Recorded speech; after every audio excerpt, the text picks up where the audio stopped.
Buenas tardes, Lorena. ¿Cómo te va? Buenas tardes, los oyentes. Bueno, en medio de toda esta pandemia, la vorágine por la que venimos marchando, caminando, hasta Sí, sí. corriendo, me atrevo a decir, a veces pasamos por alto situaciones que no debiéramos, sin lugar a dudas, como por ejemplo el que cada 19 de agosto se recuerda de alguna manera o se conmemora la lucha contra el síndrome hemolítico urémico. La importancia que tenemos que darle, ¿no?, a esta enfermedad, de hacer un repaso por la sintomatología, cómo podemos prevenir y demás. Sí, sí, Lorena. El síndrome urémico hemolítico es una de las enfermedades más importantes que causan a nivel renal en la población. Ujú. Estamos hablando encima de una población que son menores de edad, estamos hablando entre la edad de 1 a 5 años, es una población muy vulnerable, que se torna muy peligrosa para los niños, y lo que tenemos que hacer siempre es aconsejar, informar a la gente cómo tenemos que hacer para minimizar esta posibilidad. ¿eh? Es Ujú. una bacteria que se llama Escherichia coli, específicamente la O157, que se encuentra en el intestino del animal, ya sea bovino, ovino, de porcino. Entonces es una bacteria típica de los animales. Y bueno, y si no tenemos cuidado y si no sabemos manipular bien los alimentos, podemos llegar a tener serios inconvenientes, ¿no? En esto de manipular los alimentos, Martín, Sí, recordemos un poco. Yo sé que, a ver, por allí muchos dirán, y pero es mucho, a veces uno está apurado, bueno, pero debemos llevarlo a cabo porque es sumamente importante. Si bien por allí no se escucha a modo tan seguido casos de esta enfermedad, pero sí los hay y son muy graves. Entonces, son muy hacer un graves, sí. repaso de cómo prevenir esta enfermedad. Bueno, mira, normalmente la gente lo debe haber sentido el síndrome urémico hemolítico como el mal de la carne cruda. Exacto. Entonces, diciéndole así, la gente ya se debe imaginar a qué me estoy refiriendo. Todo lo que son los alimentos derivados de productos cárnicos, sobre todo de molidos, ¿no? Estamos Ujú. hablando del chorizo parrillero, de una albóndiga, de una hamburguesa, son alimentos de riesgo. ¿Por qué estoy diciendo esto? Porque la bacteria esta se encuentra normalmente en el perímetro del músculo de la carne, por Sí, sí. afuera. Cuando nosotros lo molemos, ya sea en la carnicería o uno en la casa, lo molemos, ¿qué hacemos con esa bacteria? La ponemos en el interior de ese amasijo, de esa picada, de esa carne molida.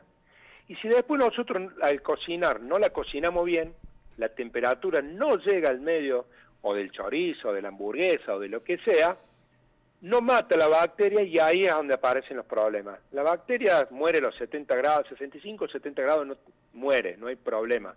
El tema es cuando no cocinamos bien, por eso se llama el mal de la carne cruda.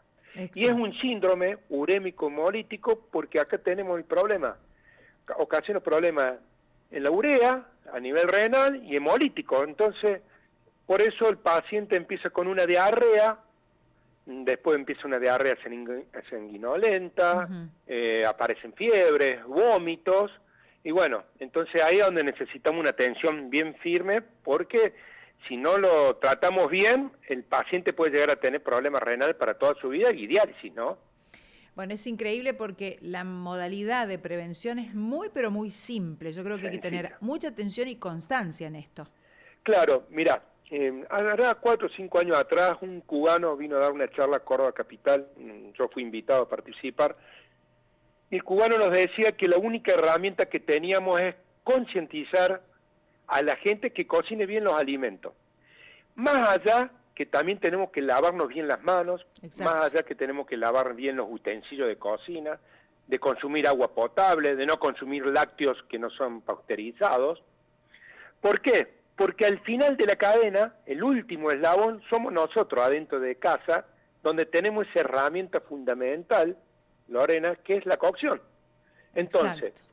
si hubo algunos descuidos en esa cadena, el último eslabón lo tenemos nosotros, que es cocinando bien. Entonces ahí nos garantizaríamos que no tendríamos ningún problema.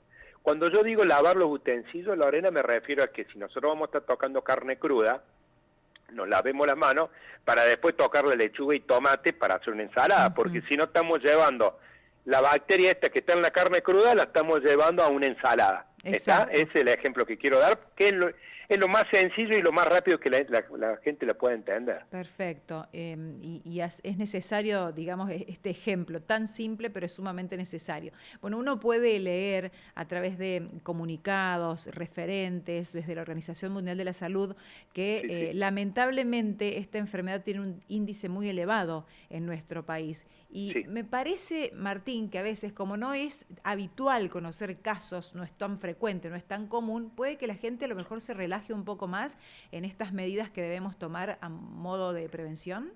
Totalmente. Nosotros el año pasado tuvimos el caso de una nenita y de unos hermanitos, un hermanito me parece que eran, que bueno, no se sabía bien cuál fue el alimento original, ¿no? Pero de todas maneras, la gente, es como que es necesario hablar de estos temas, Lore, por eso yo te agradezco esta nota, porque también podemos hablar y decirle a la gente, refrescarle la memoria, cocinemos bien, lavemos bien, no hagamos nuestra propia contaminación cruzada, recordemos que siempre hay un riesgo. Yo me acuerdo que ahora 10 años atrás, una persona de un barrio de acá de la ciudad le daba chorizo crudo al nietito antes de hacer la salsa, y bueno, y ahí sí tuvo un problema ese nietito, bueno, fue atendido con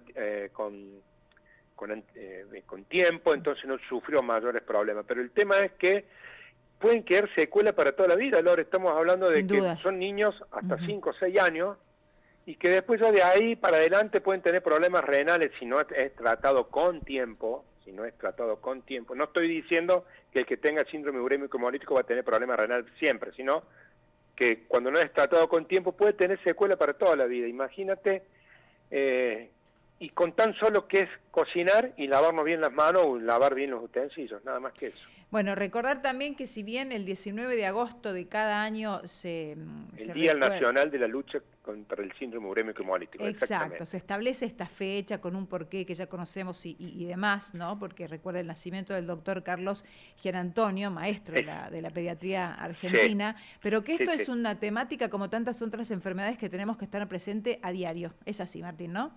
Exactamente. Es un tema, por eso nosotros, del organismo de control, esto que estoy haciendo con vos, de decirle a la gente estas recomendaciones básicas y ponerla refrescarla de nuevo al síndrome urémico hemolítico, un mal de la carne cruda, que es decir, básicamente lo mismo. Entonces, es muy importante. Y seguro, Lore, que de acá, el mes de septiembre vamos a estar hablando de triquinosis, porque es un mes a donde aparecen brotes de esta enfermedad, y bueno, y traer a fecha, muy importante, y traer de nuevo los temas en boca de la gente es minimizar riesgos, realmente. Muchísimas gracias, licenciado, gracias por esta comunicación y para instalar este tema, que bueno, nunca es tarde y siempre es necesario hacerlo como lo decíamos. Muchas gracias. Gracias, Lorena, y a disposición como siempre. Hasta luego.